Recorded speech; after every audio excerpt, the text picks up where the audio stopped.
Okay, here we are in the breeding shed. This is Stratus. He's looking good. Proud daddy. Let's see what's going on in here. There's Mama. 2 babies. Very cute. Oh yeah, definitely both dilutes.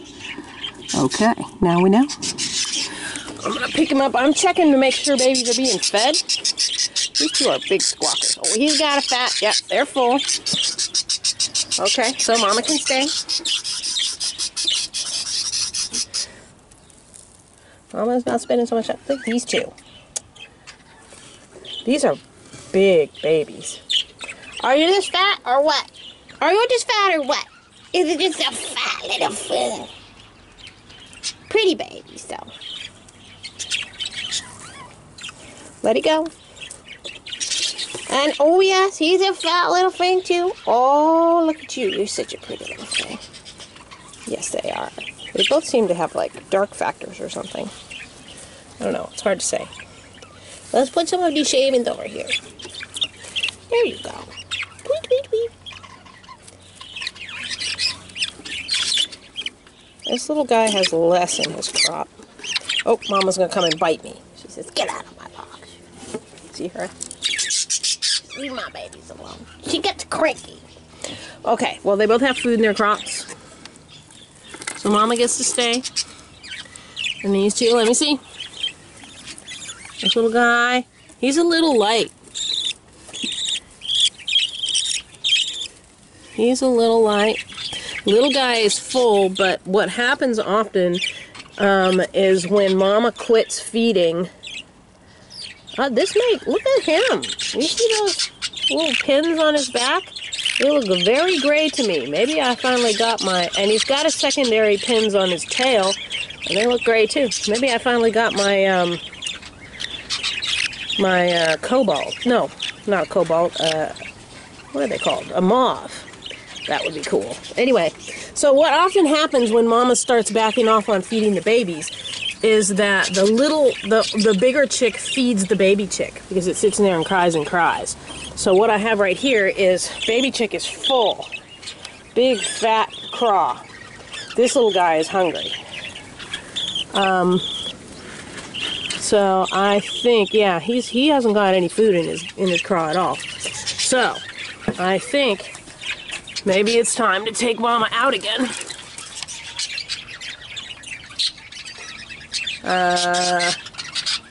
Yeah, I think maybe it's time to take Mama out again.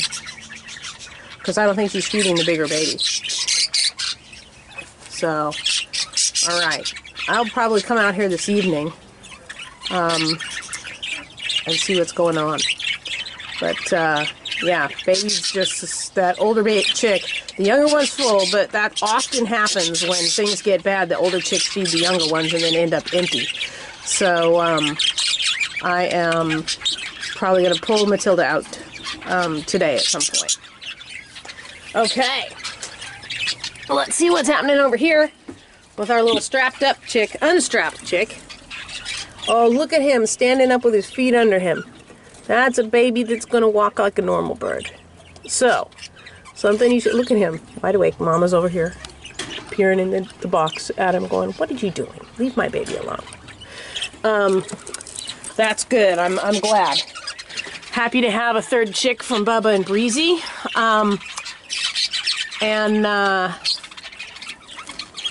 So we just learned something about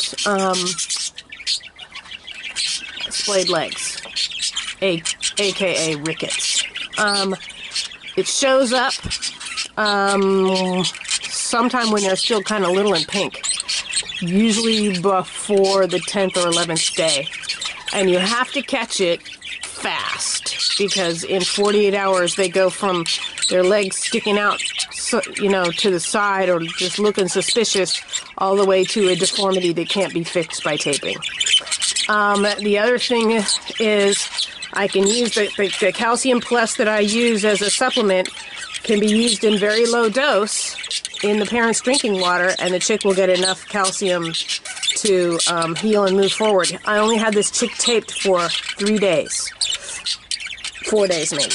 3 to 4 days. And his feet visibly grew and straightened out. and I put 1/8 of a teaspoon per cup of Calcium Plus, where on the bottle it says give them a whole teaspoon per cup. So 1/8 of a dose. And the reason that I can't just go ahead and throw it in there like they say and give a whole teaspoon per cup is because it changes the behavior of the parents.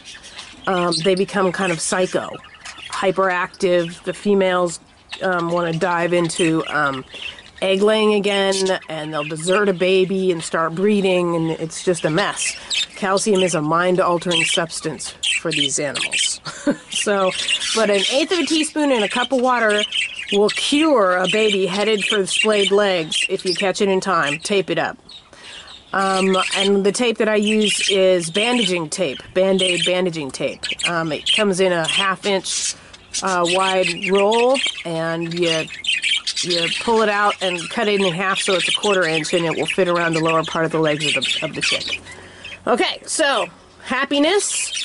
I'm really glad I didn't have to put this chick down. I was sad about having to do the other one, but I didn't realize it was going to go south so fast. So, okay. Let's see what else is happening here. Here's Blue, and his Cloudy does not care that I'm looking at her. She's not going to show me any eggs at all. Sheesh. I believe she's up to 2 now. At least she should be. There's Sprite. Let's see what his Fluffy is doing. I don't think we're due for any of these eggs to hatch. But, oh, we got a 4th egg. Jeez, she's still laying eggs. I don't think any of those are due to hatch for, well, I'll look up here and tell you what they're supposed to do.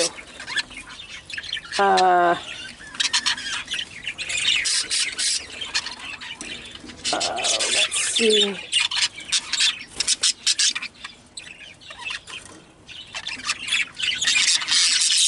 Right, and Fluffy until the 15th. So the first of the eggs that are in there should be hatching around the 15th. Honey, you got to stop laying eggs. She just keeps trying to populate that nest, and she's got to be running out of calcium by now. Okay, so this is Storm and his baby, his lady Azul, and she's not gonna let me see a damn thing either, but she's also on 2 eggs now.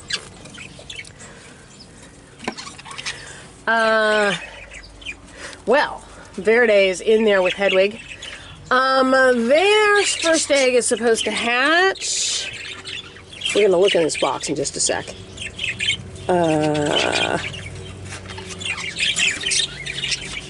How come I can't find this? There it is. On the 10th, which is today. Nothing has happened on time, but let's take a peek and see what's going on in there.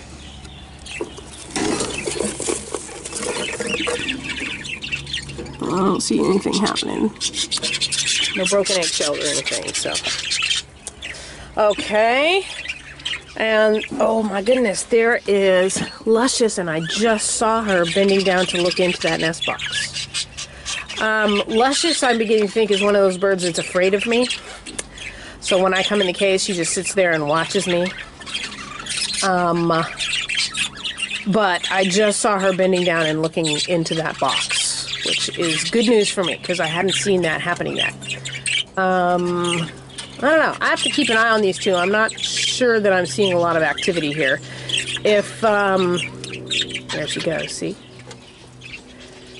If Luscious starts wanting to move into that box and I don't see, it may just be that I've caught them resting a few times. During the middle of the day is when their activity is pretty low, so.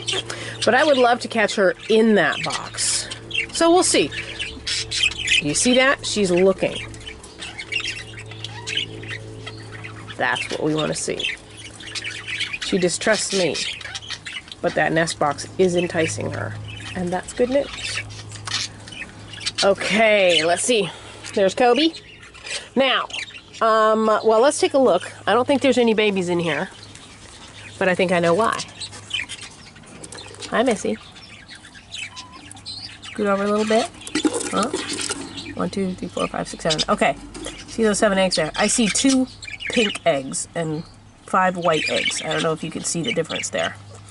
The 2 eggs that have a pink cast to them are infertile.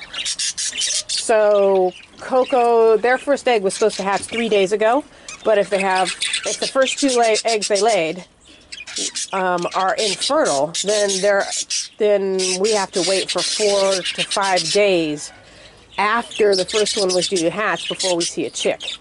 It makes sense that their first 2 eggs would be infertile because we did the mate switcheroo and took old Porky out and put Kobe in right when she was getting ready to lay. So it makes sense that it took them a few days to start mating. So she's on 7 eggs. 5 of them are clearly developing. 2 of them are not.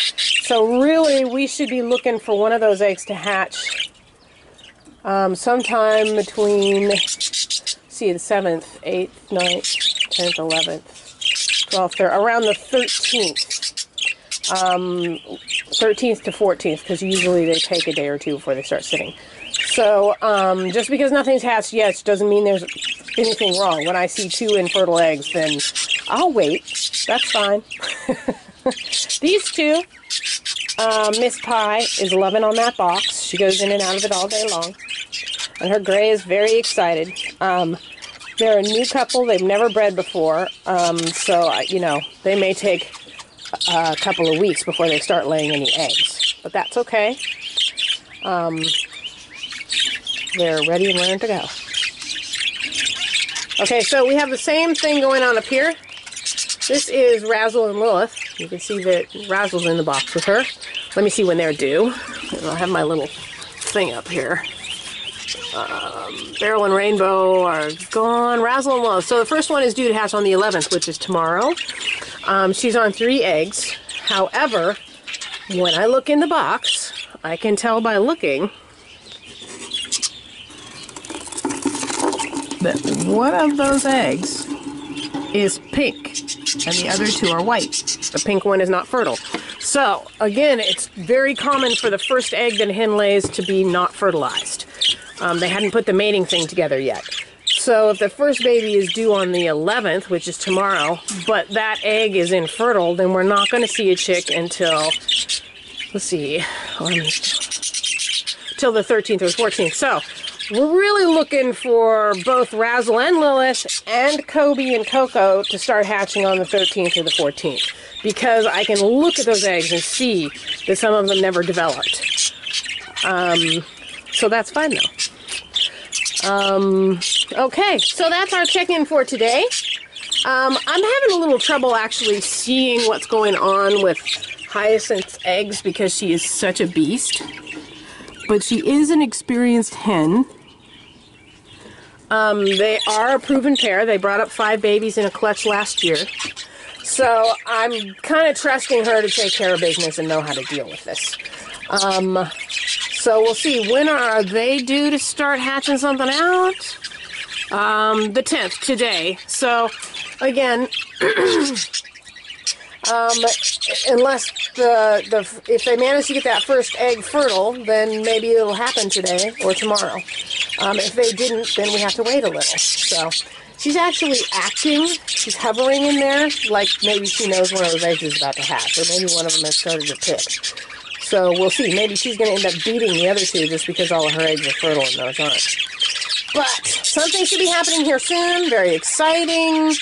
I'm very excited about Blue and Cloudy and Storm and Azul, whom I know, because they have already given me 2 babies, are going to give me awesome chicks. It's funny, I sat down and I look at the birds that I'm breeding, and I say, this pair is going to be a power couple. They're going to throw me big babies with beautiful feathers. When I looked at Azul and Storm, I had said they probably won't be, because Storm is so small. He's only 54 grams. And Azul does not have the greatest feather. Well, Azul's feather's gotten a little better, but it's not a lot. She's Rainbow's daughter, and Rainbow has terrible feather. But Azul's feather's a little better than that. But they threw me these 2 chicks, only 2. I was hoping, okay, out of like 4 or 5 chicks, they'll throw me 1 chick that has good size and good feather on it. So I can get both traits in 1 chick. Well, they gave me 2 chicks. Both of them are huge, and both of them have great feather. So this could end up being a power couple, even though I had no idea that was going to be the case. I'm really interested to see what's going to happen with Bubba and Breezy's babies. I'm kind of expecting these guys to be a power couple. But we'll find out. Breezy's so pretty. Look at her. Just look at the way her body is shaped. She's just a beautiful little bird. She's not really little, I shouldn't say that. She weighs like 70 grams. She actually outweighs Bubba right now just because she's heavy for breeding season. Bubba weighs a little, I think he weighs 70 grams. No, I don't remember anymore. It's been too long since I weighed them, but anyway. Anyway, they both have great promise, so we'll see what happens. I'm also just really hoping that Blue is making babies here. I don't know. And the only way for me to find out is for me to wait for probably another 3 or 4 days. And when she's got 3 eggs in there, and she's been sitting on them, yeah, about 4 or 5 days actually. So about a week after she lays the first egg, I will go in there and candle the eggs and see if we have any developing embryos. I really hope so, because I would love to see what this pair can throw out. Okay, and I sure hope we've had bad luck in with this pair right now. Sprite is Fluffy is just, she's hatched two chicks out of 6 eggs that were due to hatch. No, 4 eggs that were due to hatch. 2 chicks actually did hatch 10 days late. And they were so kind of dehydrated and such from the late hatch that they didn't make it. I'm hoping the clutch that she's sitting on now are going to hatch in a more timely fashion because it hasn't been so cold. Because the cold weather, as it turns out, can actually extend the incubation time for the chicks. Make it much longer for them to hatch. And if they sit in the egg for too long, they dry out and they die. So I'm really hoping that the eggs that she's sitting on right now, because it's been much, much warmer, are going to hatch in a timely fashion and will survive. So that's that. Okay.